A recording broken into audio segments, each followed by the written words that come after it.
And I mean, I heard about the war ending because opposite us where we lived at the Yorks, they had an American lodging with them, and we used to, every time we came along, we, you got any gum, chum, and this sort of thing.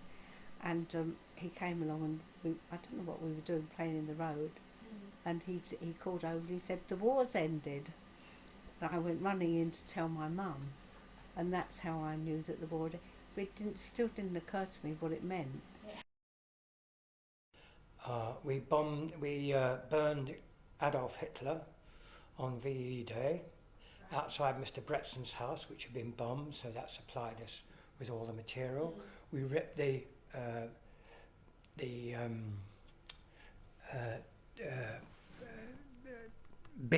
bitumen felt off his shed and made torches with it, which dripped flame. And we then built a bonfire and had. We then burnt Adolf Hitler and then we had a street party. Of course, the street party.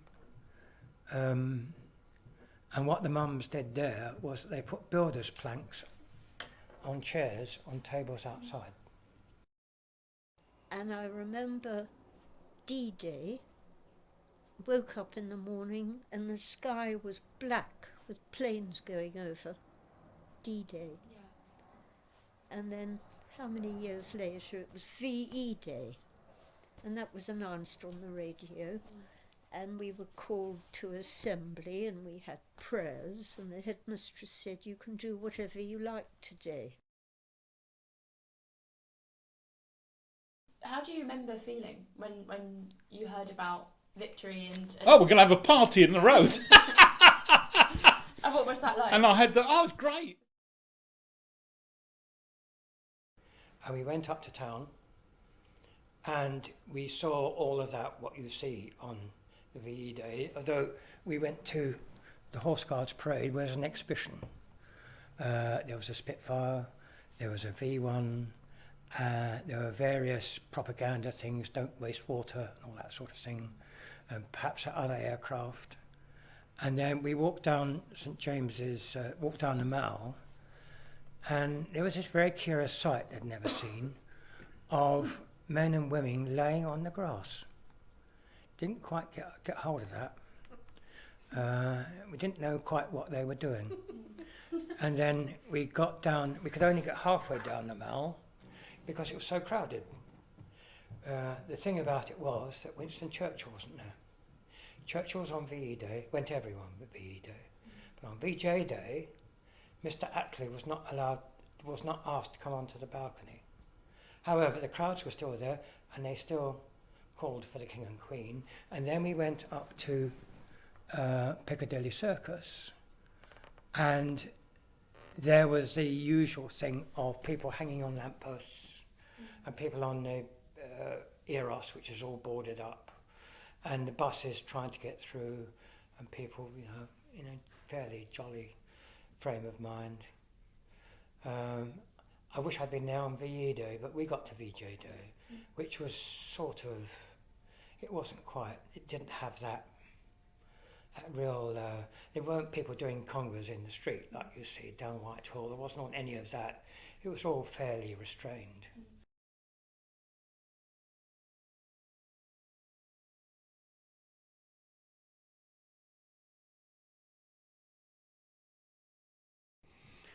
Well, anyway, when my father came home, he had to start his working career again. And if you think about it, he'd been a sergeant major in the army where he had had the respect of the officers. He'd had authority over quite a lot of soldiers, probably 100 or more soldiers. And he had to find a job, and he had no qualifications. So he started an apprenticeship as a painter and decorator. And if you can imagine the impact this must have had upon him. At one point he's telling people what to do and people were asking his opinion. And now he was working with a group of lads or men who would say, go and wash those brushes, go and put the kettle on, rub that paint down. this sort of thing. So I think it must have been hard for him.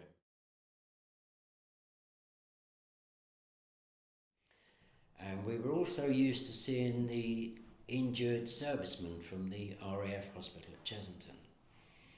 And if it was a fine day, the RAF lads used to march in a procession from Chesington up to what was the Hook Ace of Spades, which is now Chesington Hook Roundabout.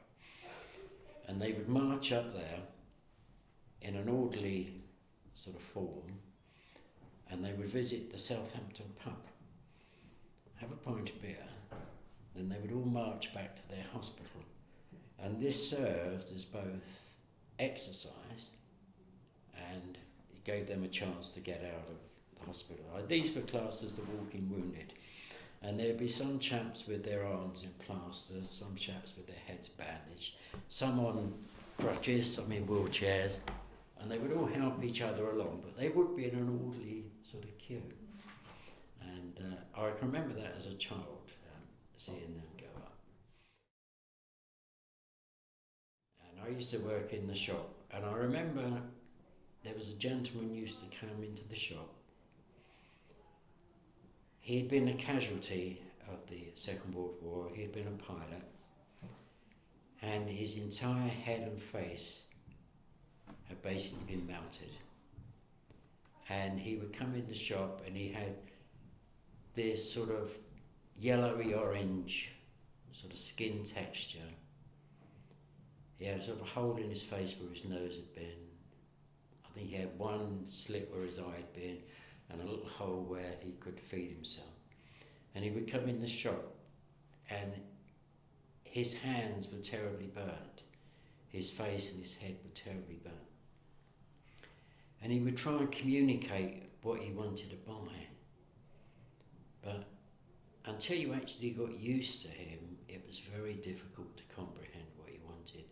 And he would point to the potatoes, or he would point to the cabbages or the carrots.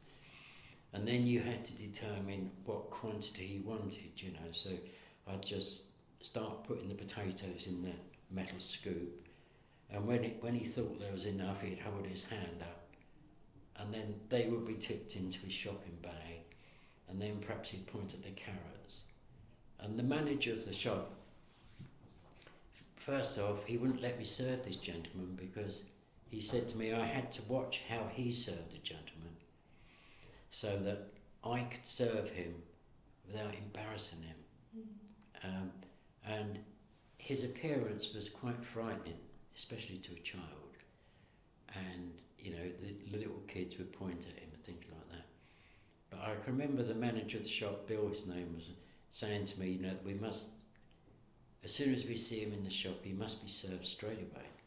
Not because he was frightening other people or that they didn't want him in the shop, but that he was embarrassed with himself, and all he really wanted to do was come out, get his shopping, and get back indoors again so he couldn't be seen. And that stayed with me many, many years.